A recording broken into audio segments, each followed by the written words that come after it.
सूबा खैबर पख्तूनख्वा से है, तो हम तो अपने पहले भी सूबा हज़ारा की डिमांड पहले से कर रहे हैं, ठीक है, बेस्ट गवर्नेंस के लिए, क्योंकि हमने उसकी डिमांड की है।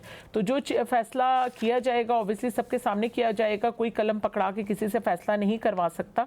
और हमने अभी तक इसके इख्तलाफ राय करके कोई इतना बड़ा बयान भी नहीं दिया है। जब ये चीज़ मुद्दा डिस्कस होगा आफ्टर द कश्मीर इलेक्शन, तो definitely it's in front of everyone. लेकिन बिलावल भुट्टो साहब ने तो आज भी तकरीर में यही कहा है कि आप लोगों की उल्टी गिनती के दिन शुरू हो गए हैं। और बहुत सारी पीपल्स पार्टी के रहनुमा की मैंने स्टेटमेंट सुनी। नदीम अफजल चंद साहब भी यही कह रहे थे कि इत्तेहाद मज़ीद जब इलेक्शन हुआ करते हैं तो ये एक जमहूरियत का हुस्न है। जब इलेक्शन होते हैं तो हर कोई पार्टी अपना एक सियासी तो मतलब ये इलेक्शन तक है, पॉलिटिकल कैंपेन वो चला रहे हैं। बाकी उल्टी गिनती होगी तो पहले तो बिलावल साहब गिनती का लफ्ज इस्तेमाल कर रहे हैं, तो सीधी गिनती कर लेते हैं, 1 2 3 4 कर लेते हैं। इसकी तो कोई बात नहीं है, वो तो टिक टॉक कर रहे थे तो सीधी गिनती कर लेंगे, कोई ऐसी बात नहीं। तो फिर नंबर 1 पे आपको पता है कहाँ से शुरू होगा, 2 पे, 3 पे, 4 पे, ऐसी बात नहीं है। ज़ाहिर बात है इख्तलाफात ज़रूर होते हैं, पार्टीज के दरमियान भी आ सकते हैं जब इलेक्शन कैंपेन्स होती हैं। सिर्फ इलेक्शंस तक है ना, मैं आपसे यही क्लैरिफाई कर रही हूं। नहीं, सिर्फ इलेक्शंस तक नहीं है, इख्तलाफात देखिए पहले भी आते रहे, कई ऐसी बातें होती हैं। जब भी कोई सेशन था बजट का, कोई चीज़ें ऐसी होती हैं, हर पार्टी की अपनी आइडियोलॉजी होती है, उस पर वो बात भी करते हैं, तो डेफिनेटली बिल बैठ के फिर उन मसाइल का हल भी निकाला जा सकता है। अच्छा शाहिद साहब, मुझे ये बिलावल भुट्टो साहब ने आज तकरीर की है, दोबारा से उन्होंने ये बार बार वो फॉर्म 47 का एक बात कर रहे हैं कि ये फॉर्म 47 की हुकूमत है। तो सर फिर पीपल्स पार्टी की मजबूरी क्या है? नदीम अफजल चंद साहब भी यही कह रहे हैं कि इत्तेहाद मजीद नहीं नज़र आ रहा, ये ज़बरदस्ती की शादी है और अब जो है हमें नहीं लग रहा कि हम इसमें स्टे कर सकेंगे। फिर नबील कबूल साहब की स्टेटमेंट मैंने सुनी, उन्होंने कहा कि हम बहुत जल्द अपोजिशन में आपको नजर आएंगे, क्योंकि अब हालात ऐसे नहीं रहे और पार्टी में बहुत सारे लोगों की अब ये राय है कि इतने इख्तिलाफात के बाद अब इनके साथ नहीं बैठना चाहिए। देखिए, 2 बातें की हैं। सबसे पहले तो आपने जो है मेरे दोनों कोलीग से सूबों की बात की है, तो उसके लिए मैं ये याद करवाऊँ कि केपी जो है, केपी ने 2 रेजोल्यूशन किए हैं हज़ारा सूबे के लिए। अच्छा। और जिस तरीके से शफकत अवान साहब ने फरमाया है कि इनकी गवर्नमेंट जो है अपने दौर में इंतज़ामी यूनिट और सूबों के लिए तैयार थी। हाँ। तो सबसे पहले तो ये है कि मैं ये कहूँ कि इसका मतलब हज़ारा सूबा जो है, जो कि ऐन कानून आइन के मुताबिक है, वो सूबा बनना चाहिए। उसके बाद मैं अगर आपको याद कराऊँ, 2012 में जो जनूबी पंजाब और बहावलपुर सूबा है, उसके लिए पंजाब असम्बली ने 2/3 मेजॉरिटी के साथ रेजोल्यूशन पास किए थे। और हमारा हमेशा से मुतालबा रहा है कि जनूबी पंजाब जो है उसका सूबा बनाया जाए। तो बात ये है कि ये सूबे जो हैं ये बिल्कुल आइन कानून के मुताबिक बनने चाहिए, और जिनके लिए बाकायदा प्रोविंशियल असम्बलीज़ रेजोल्यूशन पास कर चुकी हैं उनको होना चाहिए। उसके बाद आपने बिलावल साहब की बात की और ये कहा कि क्या है, तो वो कश्मीर में इलेक्शन जिस तरीके से इलेक्शन हुआ, तो मैं बताऊं कि चूँकि मरकज़ में जो हुकूमत है वो सिर्फ़ और सिर्फ पाकिस्तान पीपल्स पार्टी के सहारे पर खड़ी हुई है। और जो कश्मीर का इलेक्शन है जब होने जा रहा था, तो जीबी के इलेक्शन के बाद पीएमएल ने देख लिया कि बिलावल भुट्टो साहब ने अपनी इलेक्शन की कैंपेन किस तरीके से की है, और लिहाजा सबसे पहले उन्होंने कश्मीर में क्या किया कि अपने इलेक्शन को 3 मरहलों में तकसीम कर दिया। 3 मरहलों में तकसीम करने के बाद जब मज़ीद भी उन्होंने देखा कि बिलावल भुट्टो साहब के साथ कश्मीर की आवाम किस तरीके से जुड़ी हुई है, तो उसके बाद उन्होंने जो गवर्नमेंट की मशीनरी है उसको और गवर्नमेंट के फंड्स और वो जो हैं वहाँ पे जो है लगाने शुरू कर दिए। तो डेफिनेटली ये भी जब हुआ, तो जो पहला मरहला इलेक्शन का आया, तो आपको याद होगा कि उस दिन जो है हमारे कारकुन शहीद हुए, वर्कर जो हैं ज़ख्मी हुए, हमारे जो पोलिंग स्टेशन थे उनके ऊपर हमारे पोलिंग एजेंट्स जो हैं उनको नहीं बैठने दिए गया, हमारा एक एमएनए है वो इंजर्ड हो गया। ये सारी सूरत हाल जब चलती रही तो हमने ये देखा कि ये बात ये है कि इनके पास 2 हुकूमतें तो हैं, पंजाब की हुकूमत है, मरकज़ की हुकूमत इनके पास है, उसके बावजूद जो है ये इलेक्शन को जो है किस तरीके से क्लिक करके कश्मीर में हुकूमत बनाने के दरपे हैं। तो हमने ये सोचा कि अगर आप कश्मीर में ये तरीका करेंगे तो मीनिंग देयर बाई कि मरकज़ की जो हुकूमत है वो आपकी नहीं रही। बिलावल साहब ने कहा कि मैं इंतज़ार कर रहा हूँ कि ये 10 अगस्त तक जो है ये क्या करते हैं